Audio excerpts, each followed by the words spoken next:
the history of the world. Some scientists refer to this as the singularity. Professor? I call it transcendence. Labs all over the country. We lost decades of research and development. It's radiation poisoning. The bullet must have been laced with it. The effect is irreversible. Will's body is dying, but his mind is a pattern of electrical signals. How will you know who you're dealing with?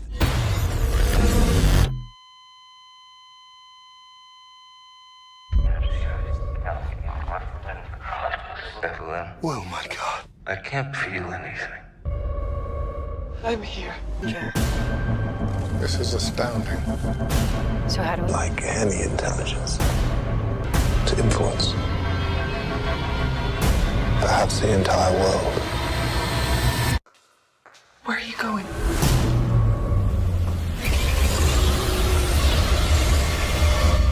Everywhere.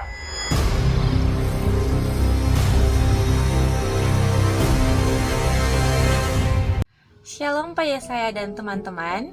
Melalui video ini kami akan membahas tentang film Transcendence ditinjau dari kajian filosofis dan teologis. Adapun kami dari kelompok 4, saya Jennifer Vanessa Pangke bersama rekan-rekan saya Karl Stefanus Butar-Butar, Grace Titania Tapang, dan Rio Besi.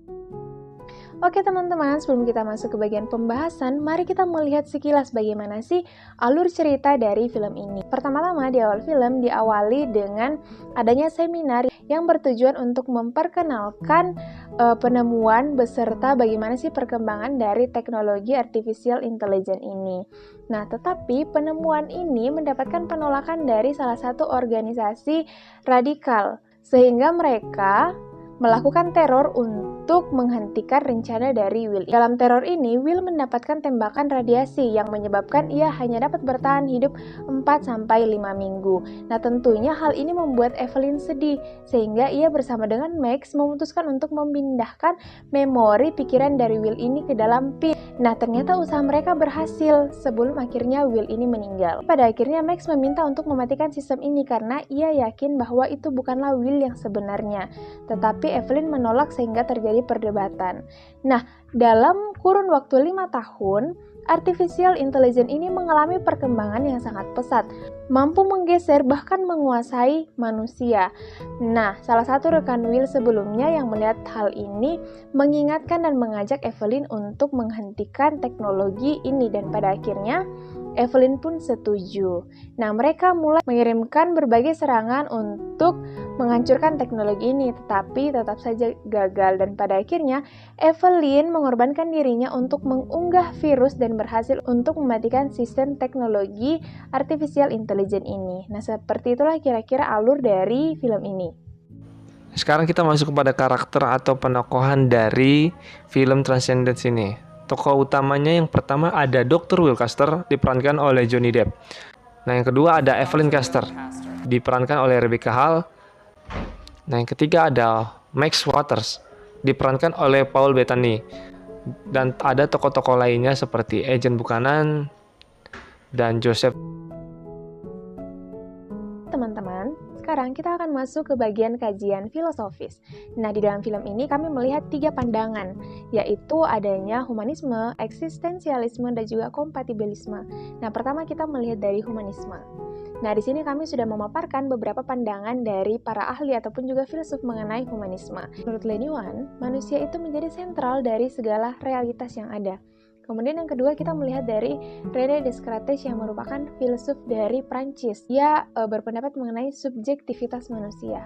Kemudian dua teori ini didukung lagi oleh pendapat dari Feuerbach yang merupakan filsuf dari Prancis. Ia mengatakan bahwa Tuhan adalah proyeksi dari pikiran manusia. Dan yang terakhir kita melihat dari Laurent Bagus yang berpendapat bahwa rasionalitas manusia menjadi nilai tertinggi di dalam kehidupan. Lalu bagaimana kaitannya dengan film ini? Nah, di sini kami memaparkan 3 poin. Yang pertama yaitu penemuan Will ini ditentang oleh salah satu organisasi radikal. Nah, alasan dibalik penolakannya ini adalah membuat manusia memposisikan diri sebagai Tuhan. Kedua yaitu tindakan memindahkan memori will. Kita bisa melihat bahwa adanya perlawanan terhadap realitas Allah sebagai realitas tertinggi. Dan yang ketiga yaitu ada satu pertanyaan penting yang dilontarkan oleh tokoh di dalam film ini, yaitu pertanyaannya adalah, so, do you wanna create a God? Your own God? Jadi, siapa yang menjadi Tuhan kita? Apakah Allah ataukah kita membuatnya melalui proyeksi dari pikiran kita masing-masing? Nah, sekarang kita masuk kepada paham filosofis yang kedua, yaitu eksistensialisme, di mana ada dua tokoh atau filsuf yang menyatakan atau membahas mengenai eksistensialisme ini. Yang pertama ada filsuf yang berasal dari Jerman yang bernama Martin Heidegger.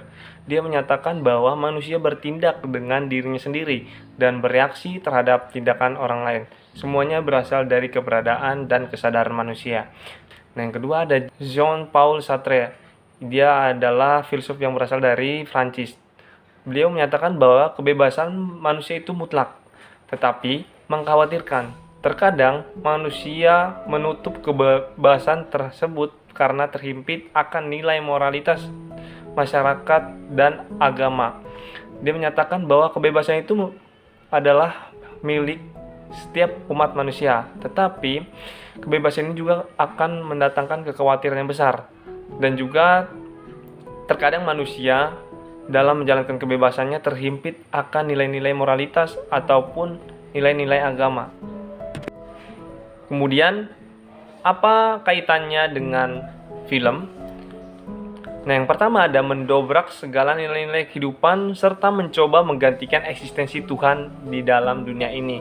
Nah, karena kita tahu tadi bahwa eksistensialisme ini menekankan bahwa dengan adanya kebebasan manusia yang bersumber atas kesadaran dan keberadaan manusia itu.